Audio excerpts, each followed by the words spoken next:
तर थोडंसं आपण मागे जाऊया, म्हणजे साधारण आपण 30-35 वर्ष मागे गेलं, तर हे जी बावखल आहेत वसईमध्ये, तर सगळ्यात महत्त्वाचं कसं आहे, की वसईची जी बावखळ आहेत, तर ही तर एक कुटुंबाच्या मालकीची, साधारण एक 5 कुटुंबापासून तर 150 कुटुंब यांच्या सर्वांचं मालकीचं एक बावखल असायचं, किंवा काही ठिकाणी पूर्ण गावाच्या मालकीचं एक बावखल असायचं.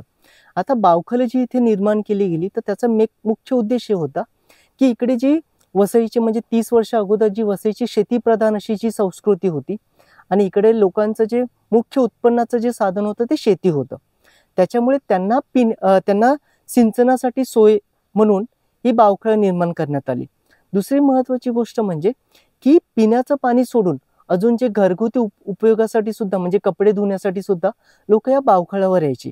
आणि सगळ्यात महत्त्वाचं, की शेती असल्यामुळे त्यांची जी जनावरं असायची, म्हणजे गाय असेल, बैल असेल, ह्यांच्या पिण्याच्या पाण्याची सोयसुद्धा ह्या सगळ्या बावखळ्यावर डिपेंडेंट होती.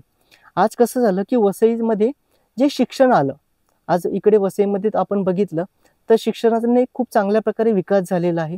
सगळ्यांच्याकडे आज घराघरामध्ये मिनिमम आपल्याला बघितलं तर 12वी 15वी पर्यंत मुलं शिकलेली आहेत. आज काही घरामध्ये तर मुलं आज बाहेर जाऊन शिकत आहेत.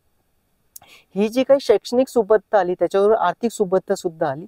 त्यामुळे काय झालं, की लोकांनी शेती सोडून आज शेती व्यतिरिक्त जी, आणि मुंबई जवळ असल्यामुळे जे बाकीचे जे म्हणजे उद्योगाचं जे साधन होतं ते त्यांना मिळालं.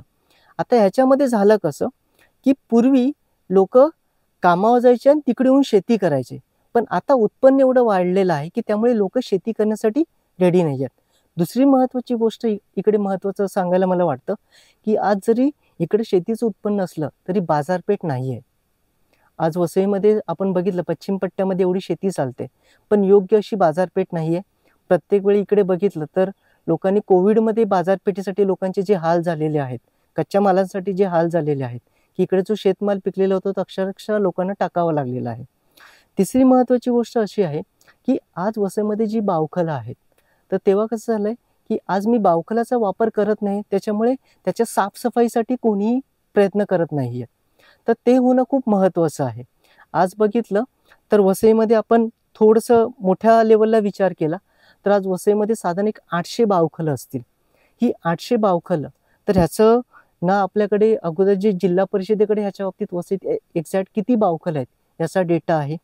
दुसरी महत्त्वाची गोष्ट, आज महानगरपालिका आहे त्यांच्याकडे सुद्धा ह्या बाबतीत कोणताच डेटा नाही आहे, किंवा प्रत्येक गावामध्ये ज्या सामाजिक संस्था आहेत त्यांच्याकडे सुद्धा एक प्रत्येक गावामध्ये किती बावखळं आहेत ह्याच्या बाबतीत कोणताच डेटा नाही. कारण आपण बावखळी व्यवस्था जी आहे जलस्रोत म्हणूनही अजूनही त्याला मान्यता दिलेली नाही आहे, किंवा आपण ते स्वीकारण्यासाठी, म्हणजे ते लोकांच्या लेवलला सुद्धा आणि ते आपल्या प्रशासकीय लेवलला सुद्धा ते मान्य होत नाहीये. जोपर्यंत त्याला जलस्रोत म्हणून मान्यता देणार नाहीये, तोपर्यंत म्हणजे बावखळांसाठी जो त्याचा चांगल्या प्रकारे संवर्धन व्हायला पाहिजे, त्याच्यासाठी 800 बावखळ आहेत, त्याच्यासाठी एखादी योजना चालू होऊ शकते का? हे प्रयत्नच केले जात नाहीये.